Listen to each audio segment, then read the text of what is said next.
नमस्कार दोस्तों, exam Bihar channel पर आप सभी का स्वागत है। तो जितने भी अपडेट्स हैं एग्ज़ाम से रिलेटेड सभी को देखते हैं। तो चलिए शुरू करते हैं। तो पहला अपडेट है, हाल ही में मकाओ में आयोजित 11वीं सांडा मिस कप में किस भारतीय वुशु खिलाड़ी ने महिलाओं के 52 किलोग्राम वर्ग में स्वर्ण पदक जीता है? तो इसका आंसर हो जाएगा अपर्णा दाहिया। और अपर्णा दाहिया ने महिलाओं के 52 किलोग्राम वर्ग में स्वर्ण पदक जीतकर ये इतिहास को रचा है। चूंकि 11वें सांडा विश्व कप का आयोजन चीन के जो प्रशासनिक क्षेत्र है मकाओ वहाँ पे आयोजित किया जा रहा है और इनकी शुरुआत 12 मई 2026 से शुरू हो चुका है और वैश्विक टूर्नामेंट में यह भारत का पहला स्वर्ण पदक है। आप इसको भी याद रखेंगे। हाल ही में गांधी नगर में आयोजित एशियाई सीनियर भारोत्तोलन चैंपियनशिप में भारत के अजित नारायण ने पुरुषों के 71 किलोग्राम वर्ग में कौन सा पदक जीता है? तो क्या हो जाएगा इसका आंसर? तो इसका आंसर हो जाएगा 2 कांस्य पदक। तो अजित नारायण ने पुरुषों के 71 किलोग्राम वर्ग में शानदार प्रदर्शन करते हुए उन्होंने यह मुकाम हासिल किया, जिसमें कि क्लीन एंड जर्क में उन्होंने कांस्य पदक और समग्र प्रतिभा में उन्होंने कांस्य पदक जीतकर ये हासिल किया है।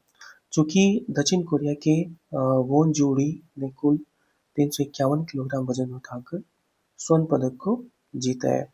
आप इसे भी याद रखेंगे। चलिए नेक्स्ट अपडेट देखते हैं। हाल ही में चर्चा में रही पुस्तक अपनापन, जो प्रधानमंत्री नरेंद्र मोदी के साथ 35 वर्षों के अनुभवों को साझा करती है, उसके लेखक कौन है? तो इसका आंसर हो जाएगा शिवराज सिंह चौहान। और शिवराज सिंह चौहान 35 साल पुराने संबंधों, संगठनात्मक कार्यों, सार्वजनिक सेवा और देश निर्माण के अनुभव पर आधारित उन्होंने ये एक तरह से व्यक्तिगत संस्मरण है। उन्होंने अपने कार्यों को अपने देश के प्रधानमंत्री के साथ जो उनके अनुभव है उनको इसमें साझा किया है। और केंद्रीय मंत्री शिवराज सिंह चौहान ने अपनी नई पुस्तक अपनापन के विमोचन की घोषणा की है। तो पुस्तक का नाम हो गया अपनापन। और अपनापन किसका है? तो शिवराज सिंह चौहान के। और इनमें वो अपने कार्यों को और प्रधानमंत्री के साथ जो उनके 35 साल के अनुभव है उनको साझा किया। आप ये ध्यान रखें। 15 मई 2026 को केंद्रीय मंत्री शिवराज सिंह चौहान ने महाराष्ट्र के किस जिले से प्रधानमंत्री आवास योजना ग्रामीण के तहत 5 लाख घरों के गृह प्रवेश कार्यक्रम की शुरुआत की है? तो इसका आंसर हो जाएगा सतारा, महाराष्ट्र से।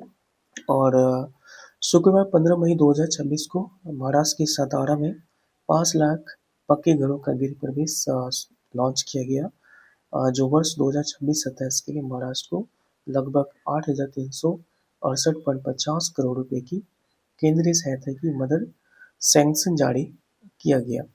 आप ये भी ध्यान रखेंगे। प्रधानमंत्री नरेंद्र मोदी की हालिया अबू धाबी यात्रा के दौरान यूएई ने विभिन्न संस्थाओं के माध्यम से भारत में कितने बिलियन डॉलर के निवेश की घोषणा की है? तो इसका आंसर हो जाएगा तो 5 बिलियन डॉलर। और जो प्रधानमंत्री वो आधिकारिक यात्रा पर निकले हैं, जिनमें कि वो 5 देशों की यात्रा करेंगे और जिनमें से पहला क्या है? अबू धाबी है। आप ये भी ध्यान रखेंगे। तो यूएई ने भारत में 5 बिलियन अमेरिकी डॉलर के निवेश की घोषणा की है। भारत के एआई मिशन और उन्नत कंप्यूटिंग क्षमताओं को सहायता देने के लिए भारत की सीडेक और यूई कंपनी G42 ने मिलकर सुपर कंप्यूटर क्लस्टर स्थापित करने की साझेदारी की है। हाल ही में किस देश के वैज्ञानिकों ने दक्षिण पूर्वी एशिया के सबसे बड़े जीवाश्म डायनासोर नागाटिटान चायपोमेंसिस की खोज की घोषणा की है? तो इसका आंसर हो जाएगा थाईलैंड। और यह उत्तर पूर्वी प्रांत जयपुर में दक्षिण पूर्वी एशिया के सबसे बड़े डायनासोर के जीवाश्म की खोज की है और इसका जो नाम है नागाटिटान चायपोमेंसिस रखा गया है। यह डायनासोर लगभग 113 मिलियन अर्थात 11.13 करोड़ वर्ष पुराना है, जो क्रेटेशियस काल से संबंधित है। और ये लगभग 90 फीट 27 मीटर और वजन इसका 25 से 28 दिन के बीच मेजर किया गया है। आप ध्यान रखेंगे।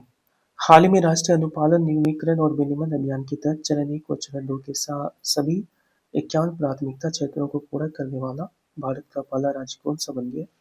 तो इसका आंसर हो जाएगा त्रिपुरा, जिन्होंने चरण 1 और चरण 2 के अंतर्गत इन्होंने 51 प्राथमिकता क्षेत्रों जैसे प्रशासनिक नियामक सुधारों को सफलतापूर्वक इन्होंने क्या कर दिया है, समाप्त कर दी है। आप याद रखेंगे, ये सारी न्यूज़ आपके एग्जाम ओरिएंटेड है और कहीं ना कहीं पूछे जाएंगे। खान मंत्रालय के प्रशासन नियंत्रण के तहत आने वाले किस एकमात्र घरेलू कॉपर माइनिंग में नीरत्न कंपनी ने वित्त वर्ष 25-26 में अपनी कर पूर्व लाभ 95% के ऐतिहासिक रिकॉर्ड वृद्धि दर्ज की है। तो ये महत्वपूर्ण न्यूज़ है। तो इसका आंसर हो जाएगा हिंदुस्तान कॉपर लिमिटेड, जिन्होंने जो वर्ष 25-26 के दौरान अपने इतिहास के सबसे अधिक 95% से अधिक का जो पीबीटी है वो दर्ज की है। चूंकि हिंदुस्तान कॉपर लिमिटेड और भारत सरकार के खाद्य मंत्रालय के प्रशासनिक नियंत्रण के तहत एक मिनी रत्न केंद्रीय सार्वजनिक क्षेत्र उद्यम सीपीएसपी है, यानी एक मिनी रत्न है और ये भारत सरकार के अंतर्गत आता है। अब ध्यान रखेंगे। और सबसे महत्वपूर्ण है कि इनका 95% से अधिक पीबीटी दर्ज की गई है और कब, तो वित्तीय वर्ष 25-26 के दौरान। एशियाई अंडर 17 मुक्केबाजी चैंपियनशिप में भारत द्वारा जीते गए 17 पदकों का सही विवरण क्या है? तो 17 पदकों का सही विवरण है जिनमें इन्होंने 2 स्वर्ण, 7 रजत और 8 कांस्य पदक जीती है। तो ऑप्शन बी हो जाएगा इसका आंसर। चूंकि मेजबान देश क्या है इसका, ताजकंद उज्बेकिस्तान। अंडर 20 में भारत के जो पदक है, टोटल 17 पदक है जिनमें कि 2 स्वर्ण है, 7 रजत है और 8 कांस्य पदक है। और अंडर 15 में भारत के जो पदक है वो 27 है जिनमें कि 9 स्वर्ण, 6 रजत और 12 कांस्य पदक है। और ओवरऑल जो पदक हो गया उनका वो 44 पदक है। तो हाल ही में समाचारों में देखा गया अभय पोर्टर किससे संबंधित है? तो समाचारों में देखा गया जो अभय पोर्टर है वो क्या हो जाएगा इसका आंसर। सीबीआई नोटिसों के सत्यापन के लिए एक एआई आधारित चैटबॉट प्रणाली है। तो आप ये ध्यान रखेंगे। चूंकि प्रणाली का नाम अभय हो गया और लॉन्च करने वाली जो संस्था है वो केंद्रीय अन्वेषण ब्यूरो जो सीबीआई है और इनका जो उद्देश्य है सीबीआई नोटिसों को सत्यापित करना और डिजिटल अरेस्ट धोखाधड़ी से बचने की सुविधा। चलिए अब हाइलाइट्स ऑफ द डे देख लेते हैं। आज एग्जाम बिहार के जो हाइलाइट्स हैं वो क्या है? तो पहला हाइलाइट्स है अप्रैल 2026 में भारत का कुल निर्यात 13.59% से बढ़कर 80.80 तक बिलियन तक हो गया है। तो ये पहला हाइलाइट्स है, आप ध्यान रखेंगे। दूसरा हाइलाइट्स है मई के पहले हफ्ते में भारत का जो विदेशी मुद्रा भंडार है वो 6.2 अरब बढ़ है। और जो तीसरा हाइलाइट्स है थाईलैंड के हंता वायरस को खतरनाक संक्रामक रोग घोषित किया गया और इसके अनुपालन के लिए कड़े उपायों की मंजूरी दी है। तो हंता वायरस जो काफ़ी ज़्यादा चर्चा में है और जो थाईलैंड की जो आधिकारिक पुष्टि की गई है उसे संक्रामक रोग के रूप में पुष्टि की गई है और इसके अनुपालन के लिए कड़े उपायों को मंजूरी दी है। चौथा हाइलाइट से रुपये 21 पैसे गिरकर अमेरिकी डॉलर के मुकाबले 95.97 पर बंद हुए, अर्थात अब $1 बराबर 95.97 रुपये हो चुके हैं। और लास्ट हाइलाइट से पेट्रोल और डीजल की कीमतों में बढ़ोतरी की गई है जिनमें कि 3 रुपये की बढ़ोतरी प्रति लीटर की गई है और सीएनजी की कीमतें में 2 रुपये बढ़ी है और ये दिल्ली के अंतर्गत है। तो एग्जाम बिहार रिवीजन स्पेशल। तो हम लोग कल के जितने भी क्वेश्चन है जो हम लोग पढ़े उसका रिवीजन कर लेते हैं। नई दिल्ली में आयोजित हो रही ब्रिक्स विदेश मंत्रियों की 2 दिवसीय बैठक की अध्यक्षता कौन कर रहे हैं? आपको पता ही होगा। तो आंसर क्या हो जाएगा? Doctor S Jaishankar. आईपीएल इतिहास में सबसे ज्यादा 9 शतक लगाने और T20 क्रिकेट में 14,000 रन पूरे करने वाले पहले भारतीय बल्लेबाज कौन बन गए? तो इसका आंसर क्या हो जाएगा? विराट कोहली होगा। प्रधानमंत्री नरेंद्र मोदी ने 15 मई से शुरू हो रही अपनी 5 विदेशों की यात्रा के पहले पड़ाव के रूप में किस देश के अबू धाबी शहर का दौरा करेंगे? तो आंसर हो जाएगा यूएई, संयुक्त अरब अमीरात। उत्तराखंड और गुजरात के बाद 26 मई को अपनी विधानसभा में समान नागरिक संहिता विधेयक पेश करने की घोषणा करने वाले भारत का तीसरा राज्य कौन सा बन गया है? तो इसका आंसर हो जाएगा असम। और हाल ही में सुधांशु सिंह का 81 वर्ष की उम्र में निधन हो गया। वह किस राजनीतिक दल के वरिष्ठ नेता और लोकसभा सांसद थे? तो इसका आंसर हो जाएगा मार्क्सवादी कम्युनिस्ट पार्टी।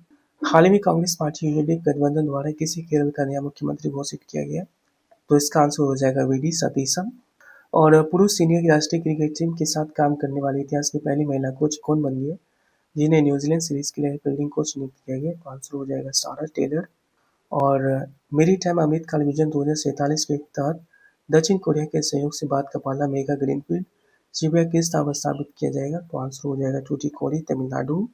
हाल ही में प्रधानमंत्री द्वारा घोषित योजना के तहत किस बस स्थल के आसपास के 1000 आदिवासी परिवारों को मुफ्त बायोगैस संयंत्रों से लैस किया जा रहा है? तो आंसर हो जाएगा स्टैच्यू ऑफ यूनिटी, गुजरात। अप्रैल 2026 से लागू हुए नए आयकर अधिनियम 2025 के प्रावधानों के प्रति जागरूकता बढ़ाने के लिए आयकर विभाग ने प्रारंभ 2026 का अभियान की शुरुआत किस शहर से की है? तो ये किस शहर से की है? तो आंसर हो जाएगा कोलकाता। तो क्वेश्चन ऑफ द डे, आज का जो क्वेश्चन है आप इसका आंसर करोगे अपने कमेंट में। तो एसबीआई रिसर्च की हालिया रिपोर्ट के अनुसार वित्त वर्ष 2026-27 के लिए भारत के अनुपातिक जीडीपी वृद्धि दर क्या है? ये आप कमेंट करोगे, इसके बारे में बताओगे। तो इस वीडियो में इतना ही गाइस। आप अपना जो फीडबैक है वो कमेंट के माध्यम से दें और इसी तरह से अपडेट्स रहने के लिए एग्ज़ाम ओरिएंटेड सारे सवालों को कवर करने के लिए आप मेरे चैनल को सब्सक्राइब कर सकते हैं, मोटिवेट कर सकते हैं, ताकि मैं आपके लिए और बेहतर कर सकूं। और चलिए इस वीडियो में इतना ही। धन्यवाद।